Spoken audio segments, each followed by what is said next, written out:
नमस्कार, मैं हूं आपके साथ नेहा दुबे। एपीएन के लोकप्रिय कानूनी प्रोग्राम लीगल हेल्पलाइन में आप सभी का बहुत स्वागत है। इसमें हमारे कानूनी विशेषज्ञ रोजमर्रा की जिंदगी की समस्याओं से जुड़े कानूनी मसलों पर आपकी शंकाओं का समाधान करते हैं। आप भी इस प्रोग्राम के माध्यम से जुड़ सकते हैं, फोन करके कानूनी राय ले सकते हैं। आज हम आपको मध्यस्थता या आर्बिट्रेशन से जुड़े हुए कानूनी मसलों की जानकारी आपको देंगे। बता दें आपको कि इससे जुड़ी हुई समस्याओं का समाधान भी करेंगे। मध्यस्थता यानी कि दोनों पक्षों का मिलजुल कर साथ बैठकर समस्या का समाधान निकालना। ये प्रक्रिया कोर्ट में नहीं होती है। ब्रिटिश और उनकी अदालत प्रणाली के आने से पहले भारत में आमतौर पर की जाती रही मध्यस्थता आज विवाद समाधान के सबसे महत्वपूर्ण तंत्रों में से एक है। मध्यस्थता हमारी प्राचीन परंपरा रही है। पुराने जमाने में बड़े बड़े मुद्दों का आपसी भाईचारे के साथ ही निपटारा किया जाता था। इस परंपरा को वर्तमान परिप्रेक्ष्य में भी बहुत ही कारगर माना जाता रहा है। यही कारण है कि मध्यस्थता के माध्यम से न्यायालयों द्वारा अनेक विवाद सुलझाए जा रहे हैं।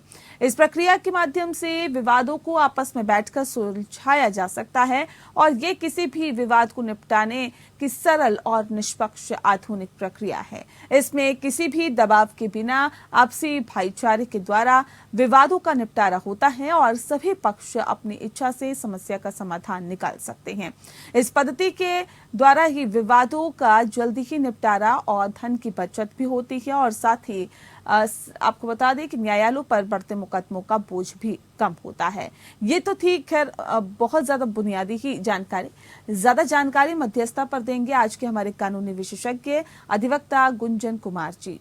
गुंजन जी, बहुत स्वागत है आपका। नमस्कार गुंजन जी, आपको इस विषय से जुड़े तमाम पहलुओं को बताएंगे, कानूनी पहलुओं के बारे में जानकारी देंगे। अगर आपका भी कोई सवाल है तो आप हमें फोन कर सकते हैं, कानूनी जानकारी ले सकते हैं। फोन लाइंस खुल चुकी हैं। तो नंबर हमारा है 01206127-937। दूसरा नंबर हमारा है 01206127-938। इन दोनों ही नंबर्स पर कॉल कर सकते हैं और कानूनी जानकारी ले सकते हैं।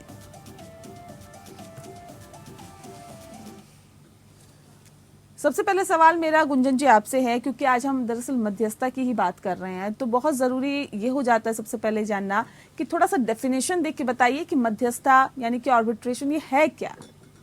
देखिए, आर्बिट्रेशन से हम कहते हैं ऑल्टरनेटिव डिस्प्यूट रेजोल्यूशन मैकेनिज्म, यानी विवाद का वैकल्पिक निपटारा। तो विवाद का जो निपटारा होता है, जैसा आप सभी जानते हैं कि विवाद के निपटारे के लिए हमें कोर्ट जाने की आवश्यकता होती है, बट आर्बिट्रेशन एक ऐसी स्थिति है या जो मध्यस्थता जिसे हम कहते हैं, ये विवाद का वैकल्पिक निपटारा है और इसमें मुख्यतः 3 अलग तरीके से ये विवाद का निपटारा किया जाता है। एक उसे हम आर्बिट्रेशन कहते हैं, एक हम उसे मीडिएशन कहते हैं और एक हम कंसिलिएशन कहते हैं। तो आर्बिट्रेशन जो है वो एक क्वासी जुडिशियल प्रोसेस है जिसमें विवाद का निपटारा एक निर्णय के द्वारा होता है। मध्यस्थता यानी मीडिएशन एक ऐसा प्रोसेस है जिसमें विवाद का निपटारा समझौते के द्वारा होता है, जिसमें एक समझौता होता है, समझौते का करार होता है और वो करार फिर बाद में आपके ऊपर इन्फोर्सेबल होता है। और तीसरा है कंसिलिएशन, जिसमें आपस में सुलह करके लोग आपसे में खुद से ही एक निर्णय पे आते हैं और वो लेकिन इन्फोर्सेबल नहीं होता, वो आपसी सुलह के साथ होता है। तो मध्यस्थता जो है वो 3 अलग अलग तरीके से होती है, आर्बिट्रेशन, मीडिएशन एंड कंसिलिएशन। तो आर्बिट्रेशन चूंकि क्वासी जुडिशियल हो, जैसा मैंने बताया, उसमें एक आर्बिट्रेटर या मध्यस्थ होता है जो आपके विवादों को सुनता है। आप उसके पास अपनी बात रखते हैं, दोनों पक्ष अपनी बात रखते हैं, दोनों पक्ष अपने गवाह या अपने सबूत रखते हैं और उन सारी चीजों को देख करके वो एक निर्णय देता है जिसे हम अवार्ड कहते हैं। उसके इतर या उससे अलग जो मीडिएशन का प्रोसेस है, वहां पे एक मीडिएटर होता है, एक मित्र होता है जो बैठा होता है, दोनों पक्षों की बातें वो भी सुनता है, किंतु वो एक अवार्ड नहीं देता। वो दोनों पक्षों को एक ऐसे जगह पे लाता है जहां पे दोनों आपस में सुलह कर सकें, एक ऐसे मिडिल पॉइंट पे लाने का प्रयास करता है जहां पे आने के बाद वो दोनों पार्टी एग्री कर जाएं और दोनों का विवाद का निपटारा हो जाए। तो वो मध्यस्थता, वो मीडिएशन कहलाता है। और एक कंसिलिएशन है जिसमें पार्टीज आपस में बिना किसी के सहायता या अदरवाइज भी किसी के सहायता के द्वारा भी आपस में एक सुलह कर लेती हैं, उसे हम कंसिलिएशन का प्रोसेस कहते हैं। बिल्कुल। तो मध्यस्थता 3 तरह की होती है और बहुत बेहतर तरीके से गुंजन जी ने हमें बताया, हमारे दर्शकों को बताया कि मध्यस्थता क्या होती है, कितने तरह की होती है। इसी विषय पर हम आगे चर्चा करें, लेकिन उससे पहले अगर आपका भी कोई सवाल है तो आप हमें फोन कर सकते हैं। फोन लाइंस खुल चुकी है, फोन करके कानूनी राय ले सकते हैं। ये खुला मंच हम आपको देते हैं जहां पर आप विषय से संबंधित कोई भी जानकारी ले सकते हैं, बिल्कुल निःशुल्क। और ऐसे में गुंजन जी, सवाल ये भी है कि देश का मध्यस्थता कानून क्या कहता है? देखिए, देश का मध्यस्थता कानून जो है, जो अभी चल रहा है, उसे हम कहते हैं आर्बिट्रेशन कंसिलिएशन एक्ट 1996। ये 1996 में ये कानून आया है। इसके पहले आर्बिट्रेशन एक्ट 1940 हुआ करता था और इसके पहले एक 1889 का एक आर्बिट्रेशन का प्रोसेस था, बट वो सारी बहुत पुरानी बातें हो गई। 1940 का जो आर्बिट्रेशन एक्ट है 96 तक वैलिड था और उसके बाद 96 वाली बात आ गई। आर्बिट्रेशन एक्ट ये कहता है कि आप किसी भी विवाद का निपटारा कोर्ट से बाहर और कोर्ट के जो रिगर्स हैं, यानी कोर्ट के अंदर जब हम केस फाइल करते हैं तो उस पर एक प्रोसीजर लगता है, एक उसमें सेट प्रोसीजर है कि आपने एक खास वक्त के अंदर प्लेंट फाइल करना है, रिप्लाई डालना है, एविडेंस डालना ही डालना है, उसका एग्जामिनेशन होगा ही होगा, गवाहियां होंगी ही होंगी। इन सब ये जो कोर्ट के रिगर्स है, जो उसके डिफिकल्टीज है, उसकी जो समस्याएं या उसके अंदर जो कानूनी पेज हैं, उनको हटा करके और उस विवाद का निपटारा किस तरीके से किया जाए, ये आर्बिट्रेशन के अंदर डिसाइड किया जाता है। इसके अंदर आर्बिट्रेशन एक्ट ये कहता है कि आपके ऊपर सीपीसी या एविडेंस एक्ट अप्लाई नहीं करेगा। इसका मतलब ये हो गया कि जो आर्बिट्रेटर है वो एक लिखित कानूनी प्रोसीजर से बंधा हुआ नहीं है। वो विवाद के एक ऐसे निपटारे के लिए जो कि दोनों पक्ष को मान्य हो, उसके लिए वो किसी भी तरीके से चीजों को लेकर चल सकता है और वो एविडेंस को भी एक्सेप्ट करने के लिए उस तरीके से बाध्य नहीं है जैसे एक कोर्ट की बाध्यता होती है। वो डॉक्यूमेंट्स कभी भी किसी भी वक्त एक्सेप्ट कर सकता है या डॉक्यूमेंट को अपने हिसाब से या अपने विवेक के हिसाब से भी सुन सकता है और समझ सकता है। कई बार आर्बिट्रेटर्स अपने नॉलेज या अपनी जो ज्ञान होती है, जो उनकी पर्सनल एक्सपीरियंस होता है, उसको भी यूज कर सकते हैं। ये सारी चीजें कोर्ट के पास नहीं होती हैं। तो आर्बिट्रेशन का मतलब ये होता है कि आप एक ऐसे व्यक्ति के पास गए हैं जो कायदे और जो रिगर्स ऑफ सीपीसी और एविडेंस एक्ट है उससे बंधे हुए नहीं हैं और उसका मूल एक ही काम होता है कि वो किसी तरीके से एक ऐसे तरीके से विवाद का निपटारा करे, या तो अवार्ड के द्वारा इन आर्बिट्रेशन या एक समझौते के द्वारा मीडिएशन में, कि वो डिस्प्यूट जो है, वो जो विवाद है, वो निपट जाए और दोनों पार्टियां उससे संतुष्ट हो जाएं। बिल्कुल। तो मध्यस्थता का मतलब यही होता है कि दोनों तरफ से जो विवाद है उसको सुलझा दिया जाए। गुंजन जी, क्या सभी तरह के विवादों को मध्यस्थता के जरिए सुलझाया जा सकता है? अगर नहीं तो वे कौन से मसले होते हैं जिनको मध्यस्थता के दायरे में नहीं लाया जा सकता या वो मध्यस्थता के दायरे में नहीं आते? देखिए, सारे तरह के विवाद तो नहीं आ सकते। जैसे क्रिमिनल से जुड़े मैटर्स, जो क्रिमिनल के डिस्प्यूट्स है, वो आप इसमें नहीं ला सकते। या जैसे कोई स्पेशल एक्ट है, जैसे कि आपको हम आईबीसी की बात करें, बैंक्रप्सी कोड है, तो जहाँ पे एक अलग से उनका पूरा प्रोसेस डिफाइन कर रखा है, वहाँ पे लॉ है और वहाँ पे उनके डिस्प्यूट का हैंडल करने का एक विशेष तरीका लिख रखा है, वो वहाँ पे नहीं आता। देखिए, मध्यस्थता या जो आर्बिट्रेशन, मीडिएशन और कंसिलिएशन है, ये तीनों चीज़ हमारे सीपीसी से भी अराइज करती हैं। वहाँ पे सेक्शन 89 के अंदर ये मेंशन है। तो आप ये समझ ली कि जो सिविल विवाद है, जो इस तरह की जो गैर दीवानी जो हमारे विवाद हैं, वो सारे आप मध्यस्थता के अंदर ला सकते हैं। उसके अंदर वो अपने जो जैसे आपके आपस के पड़ोसियों का झगड़ा हो जाए या कंपनियों का झगड़ा हो जाए या जैसे किसी ने पार्टीशन करना है जहां पे किसी राइट का एक फाइनल डिटर्मिनेशन हो रहा है, इस तरह के विवाद ला सकते हैं। लेकिन तो आप क्रिमिनल डिस्प्यूट्स या आईबीसी के डिस्प्यूट्स या किसी स्पेसिफिक लॉ के अंदर आने वाले डिस्प्यूट्स को आप लेके वहां नहीं आ सकते जी। लेकिन मुख्यतः इसका उपयोग कमर्शियल डिस्प्यूट्स में किया जाता है। बिल्कुल। तो कमर्शियल डिस्प्यूट अगर होते हैं तो मुख्यतः इसका उपयोग किया जाता है, यानी कि मध्यस्थता के जरिए इसको सुलझाया जाता है। सर, ये बताइए कि किसी समस्या को अगर मध्यस्थता के जरिए सुलझाना है तो कहाँ या किसके पास जाना चाहिए? मध्यस्थता केंद्र से संपर्क कैसे कर सकते हैं? देखिए, मध्यस्थता का जो पहला नियम है, जो वो ये कहता है कि इसका एक कॉन्ट्रैक्ट होना चाहिए। तो अगर आपका कॉन्ट्रैक्ट है तो कॉन्ट्रैक्ट के अंतर्गत एक प्रोसेस मेंशन लिखा होता है, एक लिखा होता है कि हम एक मध्यस्थ को किस तरीके से अपॉइंट करेंगे। उसमें कई बारी होता है कि पार्टी नॉमिनेट करेंगी और वो आपस में अगर मान जाती हैं तो वो व्यक्ति आपके विवाद के निपटारे के लिए आपका मध्यस्थ बन जाता है। कई बारी पार्टीज आपस में मान नहीं पाती हैं, वो किसी एक नाम पे ज्वाइन नहीं कर पाती, तो ऐसी स्थिति में आप कोर्ट से जाकर के सेक्शन 11 के अंतर्गत एक आर्बिट्रेटर का अपॉइंटमेंट करा सकते हैं।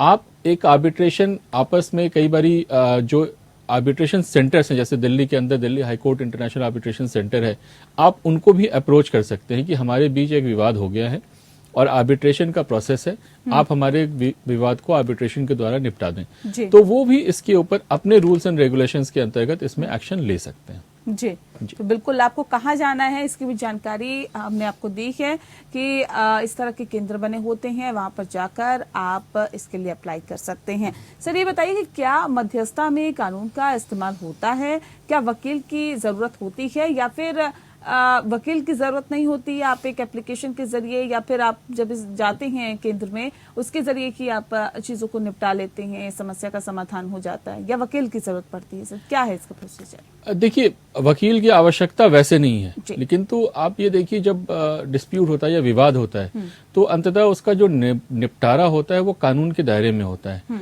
और जब मामला कानून से जुड़ा होता है तो उसकी इंटरप्रिटेशन या उसकी अलग अलग बातों को समझना और उसके हिसाब से अपने केस को तैयार करना एक काम बन जाता है। और ऐसी स्थिति में एक व्यक्ति जिसको कानून की विशेष जानकारी नहीं है उसके लिए बड़ा कठिन हो जाता है कि वो अपना केस एक कानूनी दायरे के अंदर प्रस्तुत कर सके। तो इसलिए वकील की आवश्यकता होती है। वैसे आपकी आवश्यकता नहीं, आप चाहें अगर आप खुद को सक्षम मानते हैं तो आप आर्बिट्रेशन स्वयं कर सकते हैं, और कई लोग करते हैं, स्पेशली जो कई कंपनियां हैं उनके पास अपने लोग हैं और उनको करते करते इसकी आदत हो गई तो वो खुद कर लेते हैं। किंतु वकील की आवश्यकता इसलिए पड़ती है क्योंकि जो विवाद है वो अंततः कानूनी जो हमारे रूल्स रेगुलेशंस हैं या जो लॉ हैं, जैसे कॉन्ट्रैक्ट का कोई डिस्प्यूट है तो हमें कॉन्ट्रैक्ट एक्ट देखना पड़ेगा, या कोई फैमिली या पार्टीशन का डिस्प्यूट है तो हमें पार्टीशन की समझ होनी पड़ती है। तो इन चीजों को समझने के लिए अंततः आपको वापस एक वकील की सहायता की आवश्यकता पड़ती है। तो इसलिए वकील अमूमन आप देखेंगे कि एक आर्बिट्रेशन के प्रोसीडिंग में आपको अधिवक्ता मिल जाएंगे। अधिवक्ता मिल सकते हैं और आप ले सकते हैं, आप अपॉइंट कर सकते हैं। लेकिन अगर आपको इस विषय में जानकारी है तो आप खुद भी इस पूरे मसले को आगे बढ़कर सुलझा सकते हैं बजाय अधिवक्ता के मदद के। गुंजन जी ये बताइए कि किसी पक्ष को मध्यस्थता के लिए कैसे तैयार होना चाहिए? देखिए, मध्यस्थता के लिए तैयार तो हमेशा रहना चाहिए मेरे हिसाब से। आप मध्यस्थता के लिए जब आप तैयारी करते हैं तो जैसे अगर आप अपना पक्ष रख रहे हैं, यानी आप अपना क्लेम डाल रहे हैं, क्योंकि किसी भी विवाद में दो तरह के लोग होते हैं, एक व्यक्ति जो मांगता है और एक व्यक्ति जो मना कर रहा होता है। जैसे मैं बहुत सिंपल से एक एग्जांपल लूंगा कि किसी कंपनी ने किसी के लिए काम किया और उससे पैसे लेने हैं, तो जिसने पैसे लेने हैं वो क्लेमेंट कहलाता है। वो अपना पक्ष लिखित रूप में मध्यस्थ के पास लिख डालता है और उसके साथ जो भी उसके सपोर्ट में कागजात हैं, जैसे उसने अगर बिल लगा रखा है, जो कार्य कंप्लीट किया, वो सारी चीजें वो लगा देता है।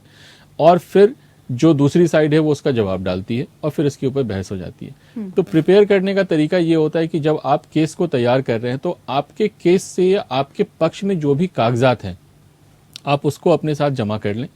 और अगर आपके विपक्ष में भी कोई कागज हैं तो आप उसका जो जवाब है, क्योंकि जब आपने केस बनाया, जब आपका विवाद जो शुरू हुआ तो उसमें ऑफ कोर्स क्या होता है कि एक आपने कोई बात कही और दूसरे ने उसका जवाब दिया और उस जवाब का आपके पास एक जवाब होता है। तो वो जो भी कागज है, जिन सारे कागजों पे आप रिलाई कर रहे होते हैं अपने विवाद को स्थापित करने के लिए, वो सारी चीजों को लेकर के और आप पूरी तरह से अपने आर्बिट्रेटर या मध्यस्थ के सामने डाल देते हैं और फिर वो उन सारे कागजों को और आपकी बातों को सुन करके और उसके ऊपर एक निर्णय दे देते हैं। ठीक है, ये बताइए कि क्या मध्यस्थतावादी के कानूनी हकों को प्रभावित करती है?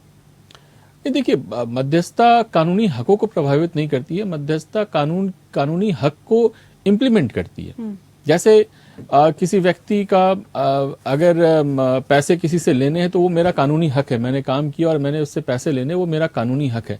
मैं कोर्ट जाके वो पैसे ले सकता हूँ और मध्यस्थता के द्वारा भी मैं वो पैसे ले सकता हूँ। तो किसी तरह का कोई कानूनी हक खत्म नहीं होता, एक्सटिंग्विश नहीं होता, उसको प्रभावित नहीं करता।